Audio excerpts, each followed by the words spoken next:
Amém. Então, meus irmãos, vamos encerrar, né? Hoje é a última aula do Credo dos Apóstolos. Vamos fazer a leitura, né, novamente. Vocês conseguem acompanhar daí? Está visível? Vamos lá? Creio, Criador do céu e da terra,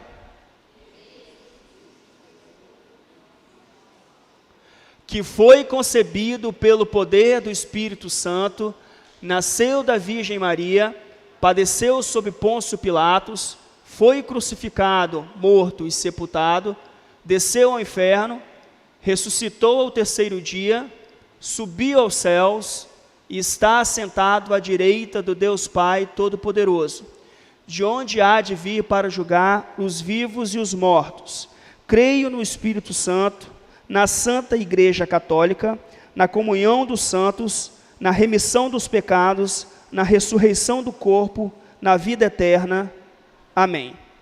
Hoje nós vamos nos concentrar naquele trecho ali em destaque, na remissão dos pecados, na ressurreição do corpo e na vida eterna. É a última aula para nós fazermos os apontamentos. Nós já passamos, então, pelos conhecidos pontos sensíveis, que as pessoas às vezes criam, né, as suas teorias mirabolantes.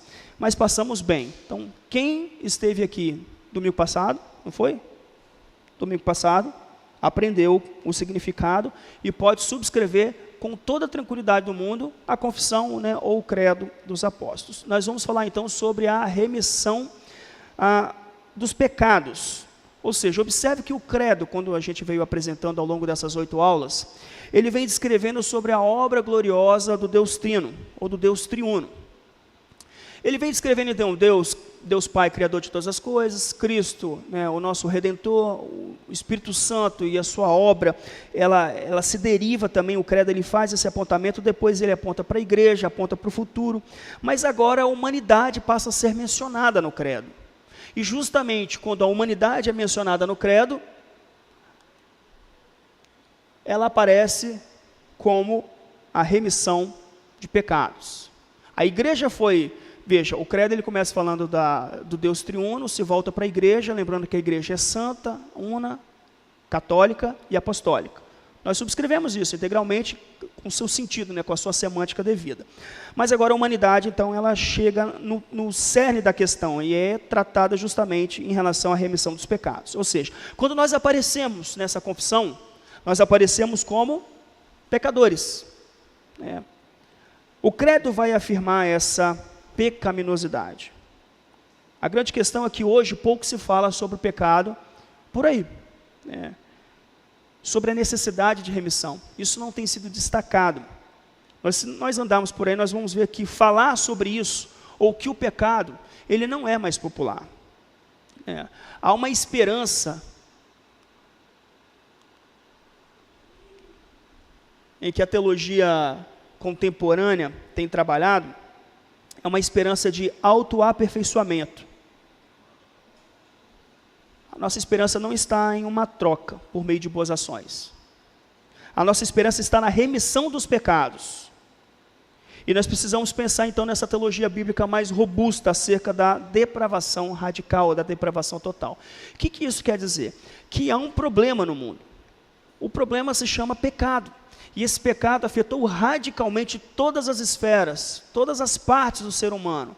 A sua mente, o seu espírito, o homem está morto em delitos e pecados.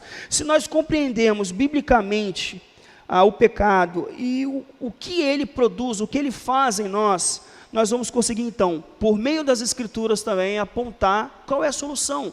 Você aponta o diagnóstico e você aponta também a resolução deste problema, como que nós vamos tratar esse problema. Então, pelas escrituras nós somos informados no primeiro verso que Deus criou todas as coisas.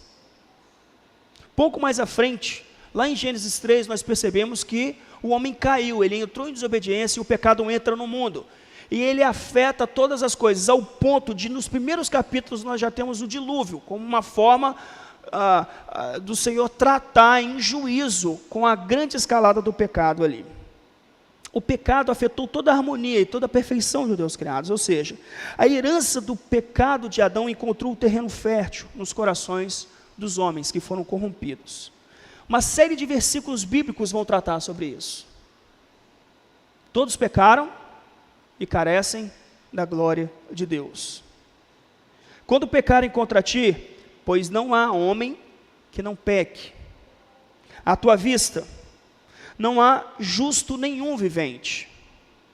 Se dissermos que não temos pecado nenhum, a nós mesmos nos enganamos, e a verdade não está em nós. Mas todos nós somos como o imundo, e todas as nossas justiças como o trapo de imundícia. Todos nós murchamos como a folha, e as nossas iniquidades como um vento nos arrebatam. Eu nasci na iniquidade, e em pecado me concebeu a minha mãe. Todas essas passagens vão apontar claramente para o pecado, e para o problema que há com o homem, e a necessidade de remissão que ele tem. Ou seja, ninguém está à altura, ninguém pode alcançar o padrão da santidade de Deus por conta própria. Não há. Ou seja, a consequência é que em Adão todos morrem, ou todos estão mortos em seus delitos e pecados. Então o homem por sua própria conta ele não alcança. E há um imensurável horror do pecado que a nossa cultura ela abomina. A nossa cultura ela abomina qualquer noção do horror do pecado, ao ponto de hoje, se nós formos olhar, o pecado, ele é chamado de muitos nomes. Aqui, traumas, transtornos, tem até CID para pecado. Vocês sabiam? CID é aquele código da medicina, né, você atribui um código e informa que aquela pessoa tem uma patologia. Hoje, o pecado é tratado como uma doença orgânica. Então, a pessoa ela tem um problema relacionado à ansiedade. Aí a pessoa fala que é problema, mas ela não chama mais de pecado. A pessoa é obsessiva, a pessoa ela é desobediente, ela tem problema de irritabilidade. É problema, não é mais pecado. A medicina trabalha assim, os transtornos aparecem, a culpa é dos traumas. Ou alguns vão falar que é característica. Não, ela é desse jeito mesmo. Não é, isso é o jeito dela. Até hoje, você encontra, não é nem doença, não é nem transtorno, não é nem nada. Agora, é uma característica que a pessoa tem. E ela age daquela forma porque aquilo é peculiar a ela. Aquilo é peculiar a todos os que são pecadores. A todos que têm um coração que precisa ser tratado à luz da palavra. Ou seja, hoje não se chama mais pecado. E confrontar pecado é praticamente inadmissível no nosso tempo. Se você traz isso à luz, traz à tona, aconselhamento bíblico, então não é popular. Porque você trata justamente o coração e você trata o problema que o coração tem. Quando Davi pecou, se vocês lembrarem, ele foi confrontado pelo profeta Natã. A expressão de Davi está lá no Salmo 51. Diz assim, compadece-te de mim, ó Deus, segundo a tua benignidade, e segundo a multidão das tuas misericórdias, apaga as minhas transgressões. Lava-me completamente da minha iniquidade e purifica-me do meu pecado, pois eu conheço as minhas transgressões, e o meu pecado está sempre diante de mim. Pequei contra ti somente, e fiz o que é mal perante os teus olhos, de maneira que serás tido por justo no teu falar e puro no teu julgar. Davi, o rei, quando confrontado pela palavra, manifestou a expressão na palavra, daquilo que de fato um coração deve manifestar diante dos pecados que nós cometemos. Ou seja, se é uma compreensão bíblica do pecado, a cruz é esvaziada do seu significado. Se você não tem uma compreensão bíblica do pecado, e do quão nocivo o pecado é na sua vida, do quanto ele arruína, se você não tem noção da depravação do homem, a cruz ela perde totalmente o seu significado. E se você esvazia a cruz, você não entendeu o sacrifício de Cristo pela remissão dos pecados. A gente só consegue compreender o tamanho do sacrifício de Cristo, o tamanho do sofrimento dele, quando você compreende o horror do pecado, e do quão pecaminoso ele é, e das consequências terríveis que Ele traz para a nossa vida, para a nossa alma, para a eternidade. Então veja, todos nós devemos ver os próprios pecados como Deus vê. Nós não devemos olhar os nossos pecados como se fossem apenas características ou traços. Se nós devemos ter uma compreensão bíblica do pecado, nós devemos enxergar o pecado como Deus enxerga. E como Deus trata o pecado? Ele abomina, Ele odeia. Da mesma forma, olhando pelas Escrituras, nós devemos odiar o nosso pecado, abominar o nosso pecado, rejeitar o pecado e buscar viver uma vida santa. Como fazemos isso? Com base nas Escrituras, clamando por graça do Senhor. Se nós somos cristãos, nós não temos direito de tratarmos o nosso pecado de maneira diferente que Deus trata.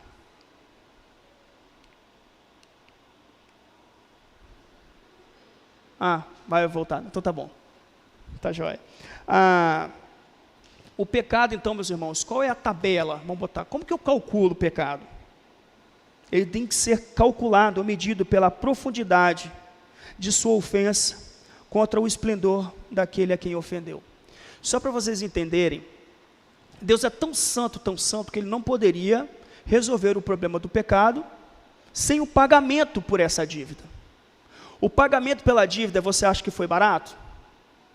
Você fala assim, um homem morreu na cruz. Qualquer homem morreria na cruz. Homens morreram na cruz.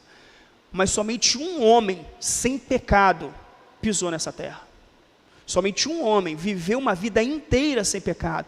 E esse homem foi sacrificado.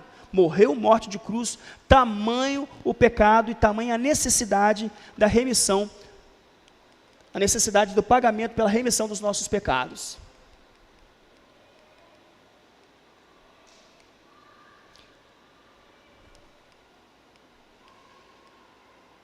Da remissão dos pecados. O que é importante nós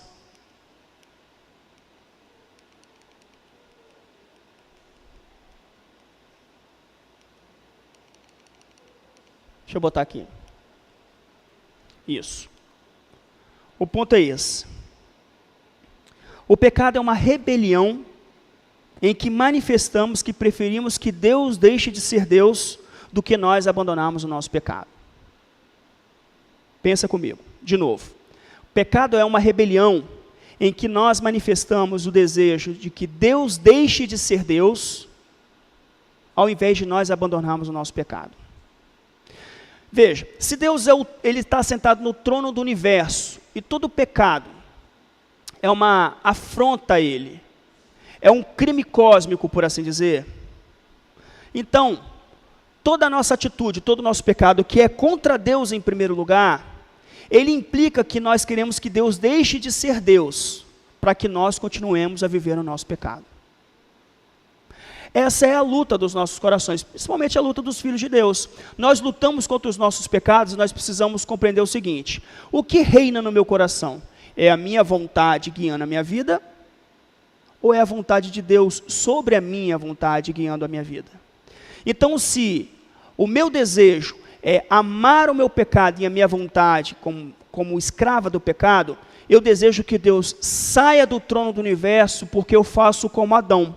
Eu posso ser como Deus, eu posso definir o que é certo e errado para mim, eu posso definir a minha vida. Então o pecado é uma agressão cósmica muito profunda. Todo pecado é um crime contra Deus, que é uma vontade que nós temos de dizer que nós podemos comandar melhor, ou fazer melhor do que Deus faz, ou saber mais do que Deus. Pecado revela o orgulho e a arrogância do nosso coração. Em última instância é isso. Ou seja, você já parou para pensar nisso? Que quando nós pecamos, nós manifestamos o desejo de prevalecer sobre a vontade de Deus, nós manifestamos o desejo de que a nossa vontade seja maior ou mais correta do que a vontade do próprio Deus. É isso que acontece. Agora observe.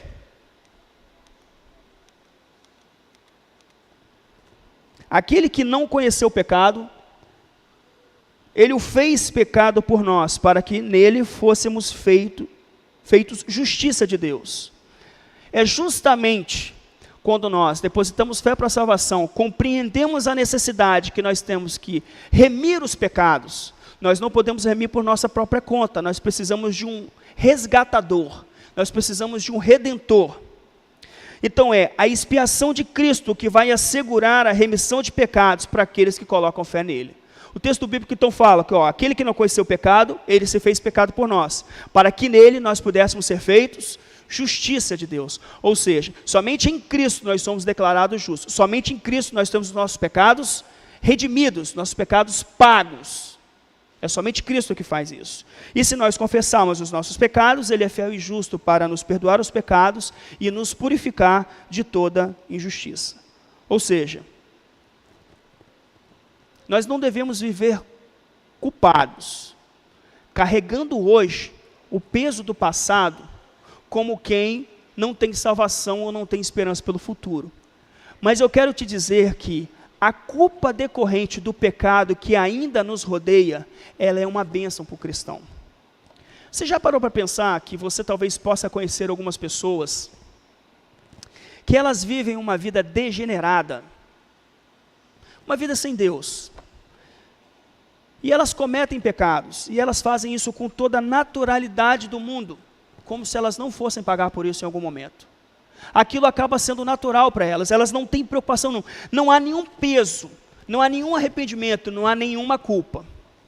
Agora, vira a chave.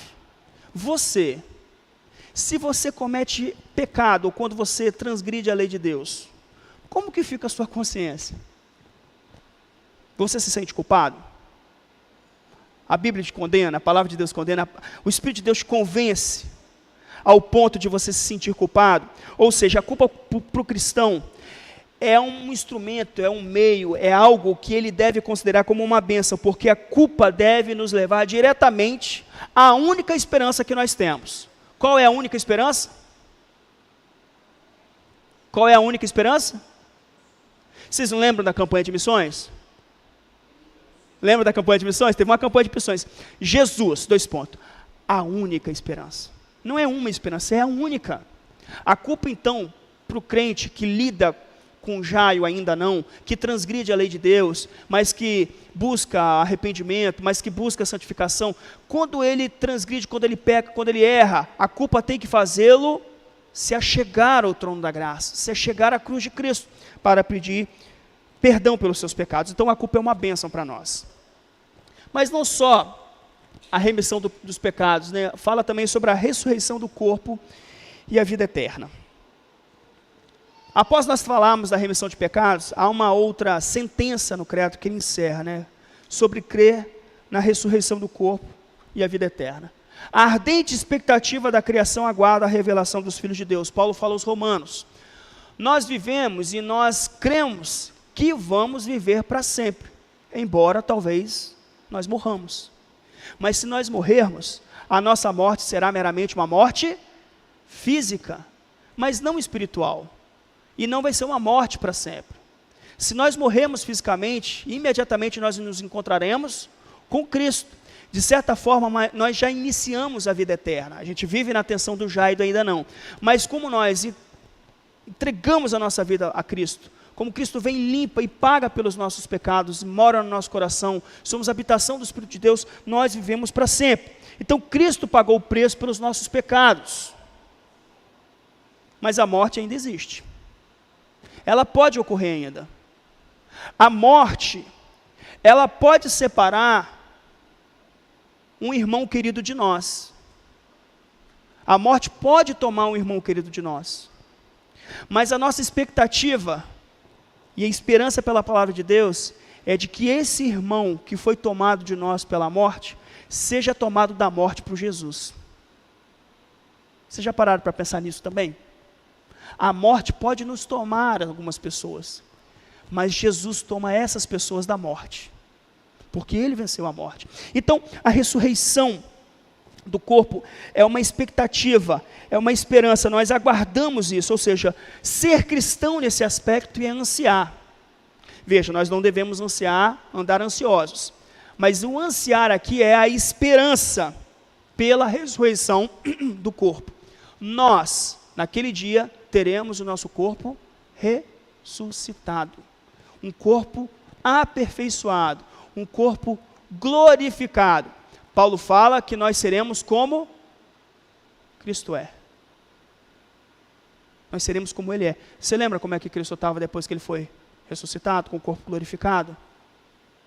Nós teremos um corpo como o corpo de Cristo. Por quê? Porque Cristo viveu uma vida em obediência e morreu pelos nossos pecados.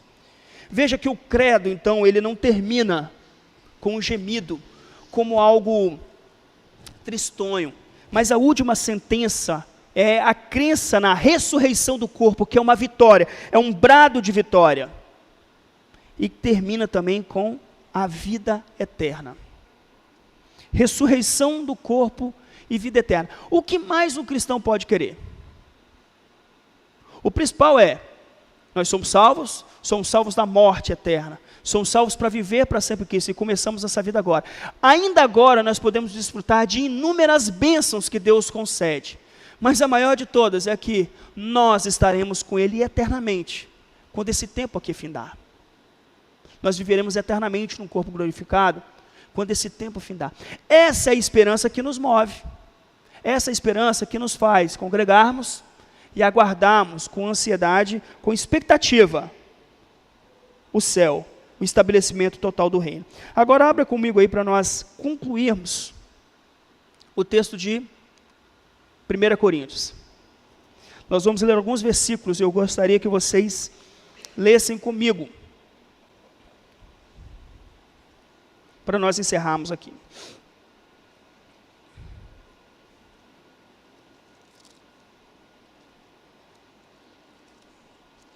Primeira Coríntios 15,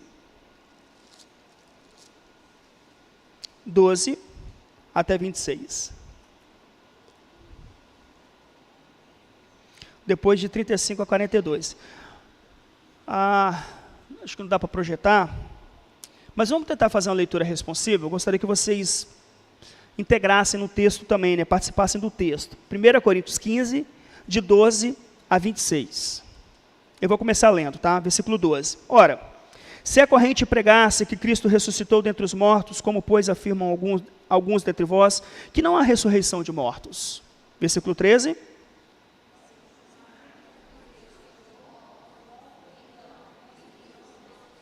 Para aí. Paulo faz uma pergunta retórica e ele faz uma afirmação. Se não há ressurreição do corpo, ressurreição dos mortos, então Cristo não ressuscitou. Minha pergunta, Cristo ressuscitou? Então, há ressurreição. Beleza? Vamos avançar. Versículo 14. E se Cristo não ressuscitou, é vã a nossa pregação e vã a nossa fé. 15.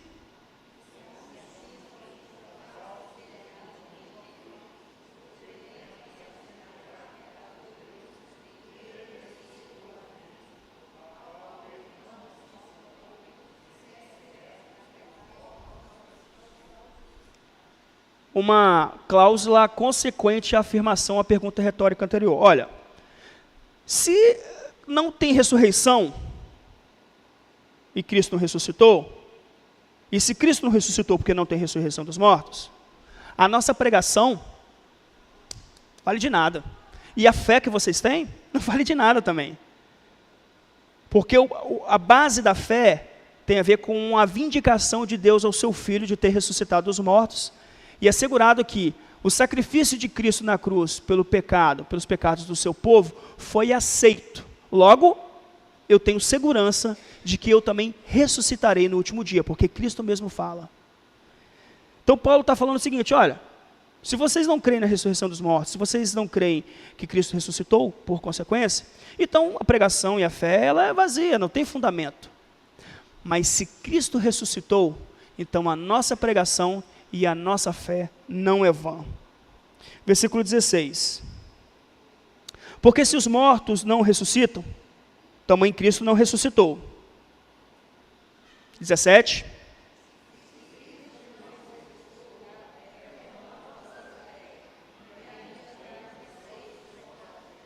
Outra consequência. não só é vã a fé e a pregação, mas o problema que teria que ter sido resolvido não foi resolvido. Vocês ainda permanecem em pecado e ainda serão julgados e o juízo de Deus está sobre vocês.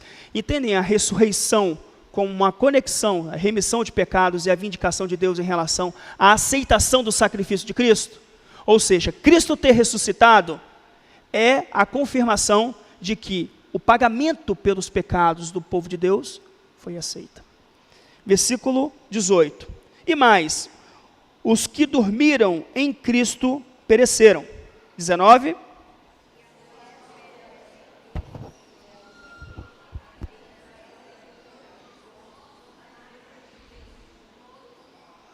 Existem certas crenças que se limitam a essa vida. Por exemplo, alguns aqui creem que o Flamengo é o melhor time do Brasil. Mas essa crença vai acabar nessa vida. Mas tem alguns que creem firmemente nisso, não é, Ana? Né, Joé? Não crê? Crê firmemente. Mas essa crença ela vai se esvair nesse tempo. Isso vai acabar. Da mesma forma, se Cristo não ressuscitou dos mortos, se não a ressurreição do corpo, se permanecemos nos nossos pecados, temos fé que houve um homem aí que pregou alguma coisa legal, mas se acaba por esse tempo, nós somos os mais infelizes. Mas a grande questão é, Cristo ressuscitou dos mortos. A ressurreição do corpo existe. Nós não permanecemos em nossos pecados porque o pagamento foi feito por Cristo e nós depositamos fé nele. Isso quer dizer que a nossa esperança em Cristo não se limita a essa vida, se limita ao que vem. Versículo 20. Mas, de fato, Cristo ressuscitou dentre os mortos, sendo ele as primícias dos que dormem. 21.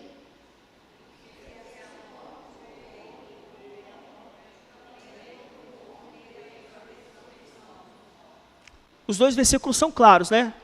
Paulo agora está respondendo às perguntas anteriores. Não, mas olha só, Cristo ressuscitou, e ele é a primícia dos que dormem. Em outras palavras, primeiro que foi ressuscitado. Inaugurou o céu, recebido com toda a glória no céu, preparando morada, preparando o local para aqueles que são seus. Agora passa para mim aí para o versículo 35. Versículo 35. Mas alguém dirá, como ressuscitam os mortos? Em que corpo vem? 36.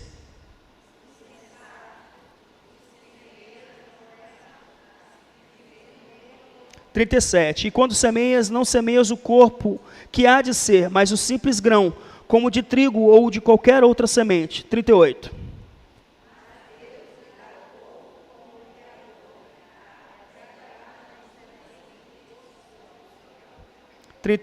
Nem toda a carne é a mesma, porém uma é a carne dos homens, outra dos animais, outra das aves e outra a dos peixes. 40.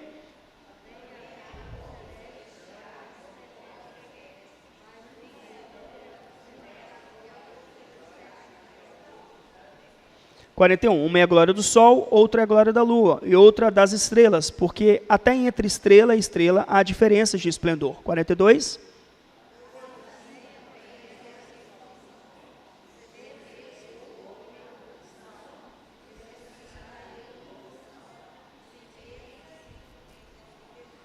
Ressuscita em glória. O que Paulo está falando? Nosso corpo terreno agora, ele se corrompe. Corrompe deteriora. As rugas vão aparecendo, o cabelo vai ficando branco, ou o cabelo vai caindo. Não é isso? Os pezinhos de galinha vão aparecendo. Papazinho. Vai ficando, a massa magra vai desaparecendo. A gente vai deteriorando. Consequência do pecado. Mas o que Paulo está falando?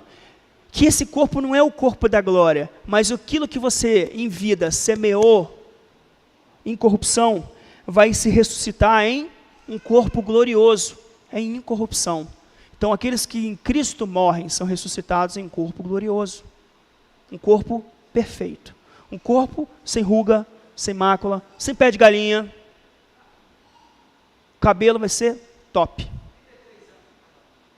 33 anos. Cadê? Suposição. Melhor idade, perfeito, tudo certo. Tá certo? Vamos lá, avançando um pouco mais. Versículo 50. Isto afirma, irmãos, que a carne e o sangue não podem herdar o reino de Deus, nem a corrupção herdar a incorrupção. 51. O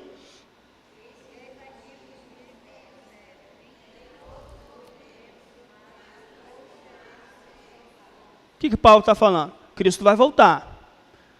Mas vai ter gente viva nesse dia, não é isso? Mas esses que estão vivos, que não morreram, ainda assim, o corpo será transformado. Então, tanto os que estão vivos na volta de Cristo, quanto os que morreram em Cristo, terão seus corpos transformados. 52. No momento, no abrir e fechar de olhos, ao ressoar da última trombeta, a trombeta soará, os mortos ressuscitarão incorruptíveis, e nós seremos transformados. 53.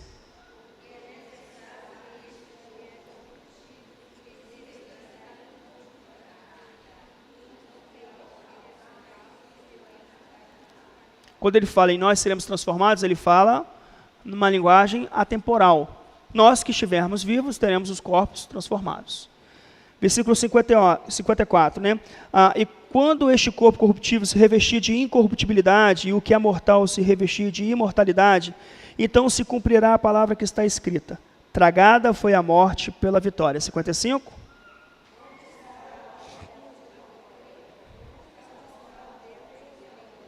O aguilhão da morte é o pecado, e a força do pecado é a lei. 57.